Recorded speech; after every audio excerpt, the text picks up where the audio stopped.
Sichuti bakunzi bacano Denise Vari TV amahoro y'Imana nabane namwe ndabasuje kandi ndabishimira 5 kwa 5 nkuko mubibona hano dufite umukinyi cyangwa se umukozi w'Imana wakadasohoka reka dutangire adusuhuza mu izina rya Yesu. Muraho neza? Muraho neza. Yesu nashimwe. Nahabwa icyubahiro. Amahoro y'Imana bane nawe.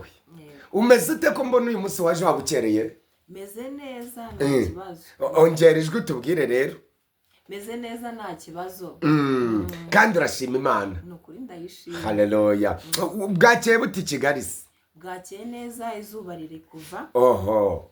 Ikirere kimeze neza nta kibazo. Hanyuma rero ndi kubona watuzaniye agashya byari byo byose n'udukoyo twawugira mu gihe cyashize ndabona atari bwo bwa mbere mubona kuri channel Denise Vari TV. Naba nibeshe? Oya ntago ari bwo bwa mbere ahubwo ndibutsa abakunzi bahunze bakomeze bakande subscribe batange comment bansharinge no mu bantu bo hanze bitari byiza banagukorera yike bakore na like narese ubwiwe n'iki ko bagukunze warirebye byagenze gute wari wabirebye yambyiyumvamo umwuka wera bari kubihemba rwose umwuka wera bari kubimbwira okay sawa nta kibazo hanyuma rero unize nama wagira abakunzi ba channel Denise Vari TV nama ntabagira Yesu icyambere Yesu arabakunda amen Yesu arabakunda kandi azabagirira neza niba mwikomezaho ahubwo bakomeze nyine bakande subscribe batange comment basharinge mu bantu bo hanze mbese bakomeze batange na like Imana ishimwe ubwo bishatse kuvuga ngo bagure cano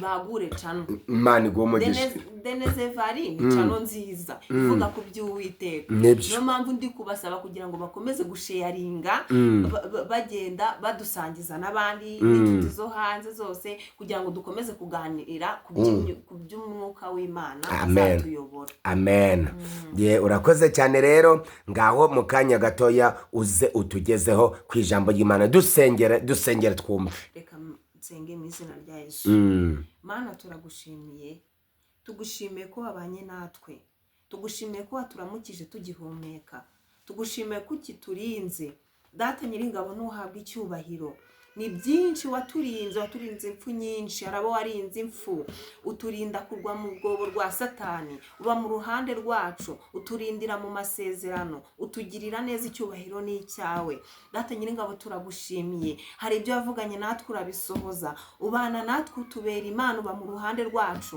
uduheka ku mugongo ni waduta nyiringabo Imana twageze mu bihe bigoye biruhije tugera mu bihe data bitugoye tugera mu bihe by'ibigeragezo ariko ubana natwe uradukomeza uraturinda uradushyigikira paka ijambo wavuganye natwe urisohoje uhererwa icyubahiro rero nyiringabo Imana ndasenze cyane kugira ngo abantu badukurikiye ubahe umugisha kandi igitare cy'amahanga ubane natwe ibyo tugiye kuvugira hano byose naba ari twe ahubwo izina ryawe rikomeze gushyirwa hejuru ubane natwe umuntu udukurikiye umuntu data nyiringabo Imana uhora dukurikiye uzajya umuha umugisha kandi nyiringabo Imana uzajya ubana natwe uko bwije nuko bikeye ujye ukomeza kweza imitima yacu ujye ukomeza kutureba utwishimire byatuma tubura umugisha imbere y'amaso yawe gikurweho mu izina rya Yesu ahubwo imbaraga zawe zikomeze gukora kandi ukomeze kuganza ngaho ngwino Uwiteka nyiringabo Imana ukomeze kubana natwe ukomeze gutura mu mitima yacu ukomeze kugendana natwe no gukorana natwe kuko uri Imana y'imbaraga